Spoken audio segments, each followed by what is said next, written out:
Welcome to the Reins of Leadership, the podcast dedicated to helping you lead with presence and influence with trust. I'm your host, Marinda Smith, business leadership strategist, sharing actionable insights on mindset, EQ and energy uniquely illuminated by wisdom gained alongside my equine partners. Hello and welcome back. Today we're tackling a huge question. One that can quietly sabotage our best intentions as leaders. And the question is, are you enabling or are you truly helping? And what does that mean when you're the one in charge of a business, a team, your family, or even just your own growth? It's a fine line between guidance and over-control, between support and accidental sabotage. You know, this concept became crystal clear to me through my experience with my gorgeous horse, Bundy Bear. When I first got him, I didn't realise it at the time, but, he was a rescue for both of us. He rescued me as much as I rescued him. He was smart, he was incredibly sensitive, and he also was deeply shut down and insecure. My initial response was coming from a place of deep care, and it was to make his world as safe and as comfortable as possible. If he hesitated at a shadow on the ground, I'd immediately lead him into a wide circle around it. I thought I was doing the right thing and I was building trust. But this pattern of accommodation started showing up everywhere. When we were working in the arena, it felt like pushing a car in neutral. He was a master of doing the absolute minimum. If I asked him to canter, he'd drift through the corners, his pace would slow, and he'd give me this look that just said, "Are we done yet?" I told myself he was a sensitive soul who needed to be inspired, not pushed. So I accepted sloppy work, thinking, well, at least he'd tried. I was doing all the work. I was clenching my muscles, I was manufacturing the energy, and I was essentially doing all his work for him, doing his job for him. I would finish our sessions completely exhausted, and he'd barely broken a sweat. I remember feeling so frustrated. Here I was pouring all this energy into being nice and understanding, both on the ground and in the saddle, yet he wasn't blossoming, he wasn't moving forward. He was becoming more dependent on me, waiting for me to solve every problem, and he wasn't getting any more confident or engaged. I was working so hard, and yet why wasn't he improving? The turning point came during a lesson with a very direct, no-nonsense coach that I had at the time. She watched me for a few minutes, her arms crossed, as I made my usual excuses. Oh, he's just feeling a bit insecure today. And she looked at me and said something I will never forget. It sounds like you're working very much harder than he is. He's not lazy or just scared. He's smart. You've trained him to believe that if he hesitates or waits long enough, you'll do the work for him. You're so busy trying to protect him from discomfort that you're not giving him the chance to learn he can handle it himself. That hit me hard. My kindness had been a barrier. It had robbed him of any sense of his own capability and our partnership. With that new perspective and a lot of mental angst on my behalf, I started to change the rules. The next time we encountered that dreaded puddle on the trail, instead of immediately giving in and going around, I stopped. I took a breath. I held my ground with a calm, steady presence. And I let him know that, I was here for him, yet I wasn't going to do all his work. Bundy, you can walk through that puddle. I'm right here with you, but we're going forward and we're doing it together. Then the hardest part was I had to wait. I waited patiently. And that's probably something I had to learn as well. I gave him the space to think, to process, to be a little unsure. And after a few tentative sniffs and thinking he was going to go forward but then go backwards, he ended up taking a step forward and then another. And after a pause, he walked straight through the puddle. And that shift was immediate. I could feel that sense in him that really made a huge shift. And that new philosophy then extended from my work arena, as it always did when he was giving me his guidance, into my leadership. And with Bundy, the next time he gave me that sluggish corner-cutting canter, I didn't add more of my own energy. I simply stopped him, brought him back to the beginning and asked again, clearly and quietly. The request didn't go away and I wasn't going to do it for him. And after probably the third time, it was like a light bulb moment went on. He lifted his back, he engaged, and he gave me that beautiful energetic circle. And it felt like he was proud. So I've moved from that over-accommodating to setting clear, kind standard and then allowing him the space to meet it. And for me, it was monumental in that true support really looks like. It wasn't about removing all the obstacles or doing the work for him.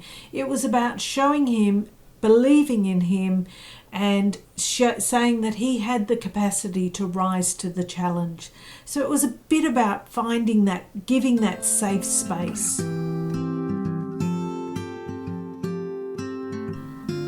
So let's translate that directly into our leadership roles. What does enabling actually look like at work?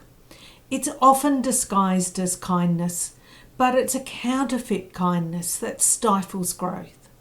It can be over-helping, constantly jumping in to fix things for your team members before they've even had a chance to struggle or learn. We do this when we rewrite a report for the 5th time instead of teaching our team members how to improve their writing skills. We're robbing them of that learning opportunity.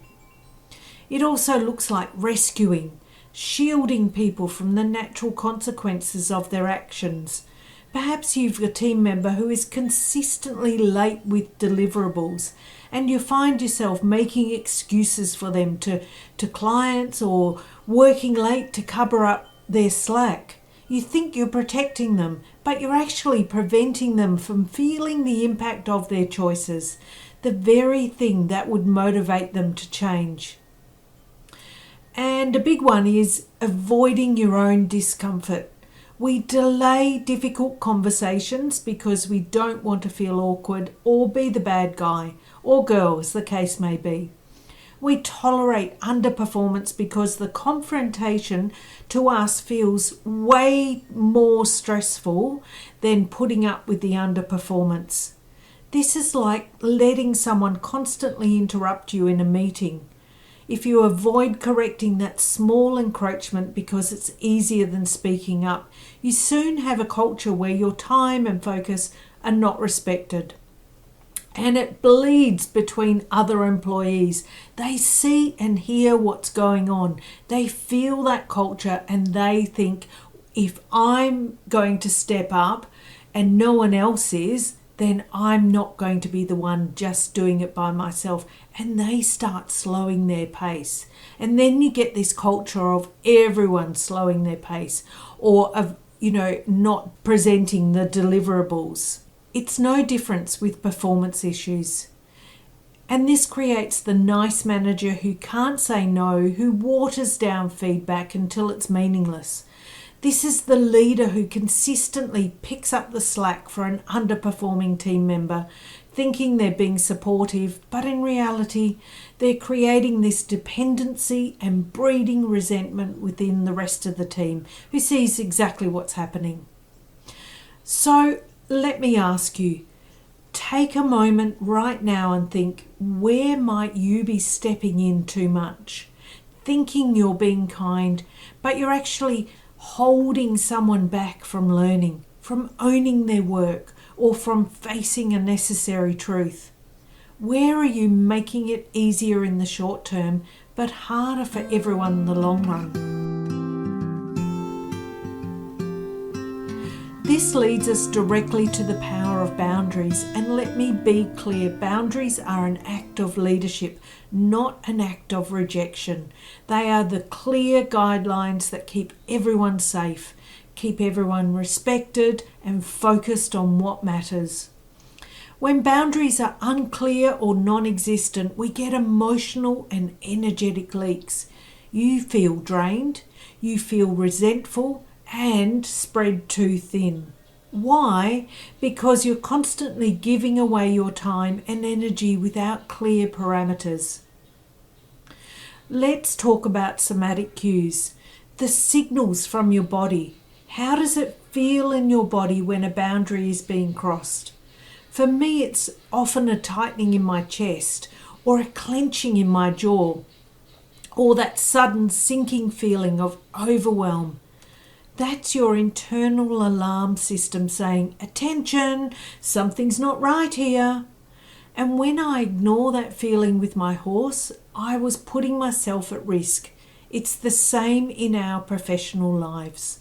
And my horses remind me time and time again. Examples are everywhere in our professional lives. Like letting clients or colleagues email and expect responses at all hours because you don't want to seem unresponsive. You're not putting up a boundary to say, my time in the evenings is precious. I work during these hours and at night I have time with family or just for myself.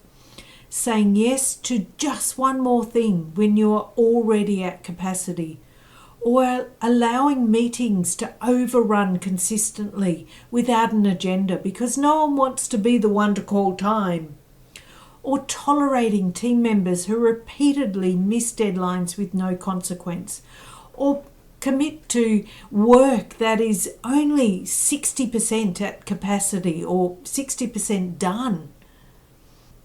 A simple but powerful practice is to have a few boundary setting phrases ready. And some of my favourites are, that's not going to work for me right now, but here's what I can offer. Or, I can't commit to that by whatever that unrealistic deadline is, but I can deliver it by whatever your realistic deadline is. Will that work? Or even a simple, thank you for thinking of me for this. My plate is full right now, so I'll have to decline, but I wish you the best with it.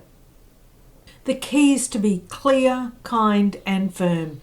You're not apologising for your limits, you are stating them professionally. This isn't about building walls, it's about drawing the line that creates space for healthy, respectful engagement.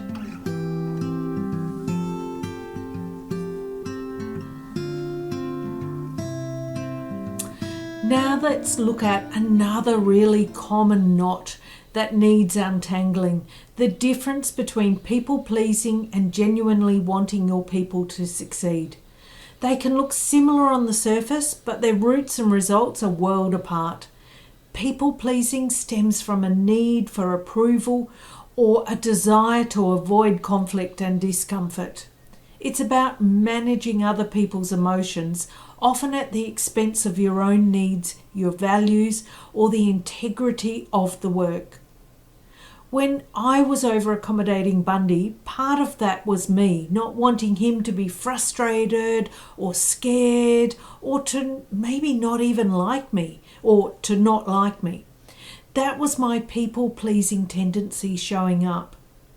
Leading with a genuine desire for your team's success, on the other hand, comes from a place of care and empathy. And the distinction is, it's not at the cost of clarity, self-respect, or the greater good of the team. You can want your team to thrive and hold them to high standards. You can want your clients to be delighted and maintain firm boundaries around your time and your services. Leaders who operate from a place of people-pleasing often end up resentful and exhausted. They say yes when they mean no, they overcommit, they avoid that necessary feedback. This shows up in vague emails, in decisions that try to appease everyone but satisfy no one, and in a team culture where accountability is weak because directness is feared. The irony is, people pleasers often create the very tension and lack of trust they're trying so hard to avoid. Wanting people to succeed doesn't mean they'll never be uncomfortable. Growth, real learning, genuine progress, it all lives in that space of productive struggle. A great leader, like a great coach, knows that their job isn't to prevent the struggle, but to provide the support and belief that allows someone to move through it and to come out stronger on the other side.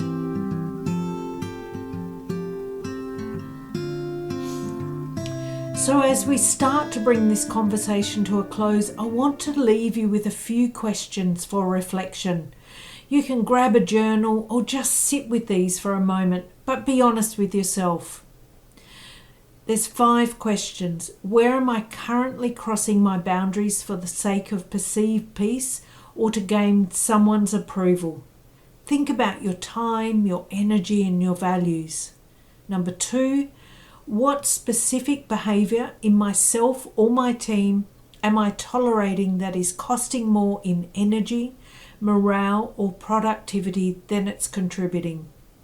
Number 3, what problem am I consistently solving for someone else that they should be learning to solve for themselves? Number 4, what one small direct conversation have I been avoiding that if I had it could create more clarity and less resentment? And number 5, what would truly change in my leadership and my life if I consistently chose mutual respect over simply being liked? I encourage you to spend a few minutes with these. The insights you gain will be the first step towards a more aligned and effective way of leading. And wrapping up, I'd love to just share a bit more about Bundy. And the most important gift that I ever gave him wasn't making his life easier.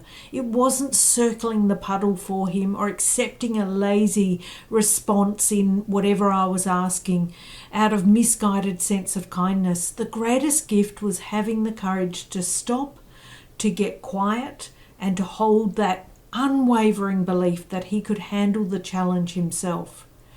And as a leader, that is ultimately our work. It's to stop doing the work for our people. It's to stop shielding them from the very discomfort that is the prerequisite for their growth. Our job is to be the steady, calm presence that holds the standard, that waits patiently through the hesitation, and that creates the space for them to walk through their own puddle. Because when they do, you get to see them stand a little taller on the other side. Their head is held high, ready for the next challenge. That's not just effective leadership. It's a profound and transformational act of respect. Thanks for joining me on the Reins of Leadership. Remember to lead with presence and influence with trust. Subscribe for more insights and find resources at mirindasmith.podia.com.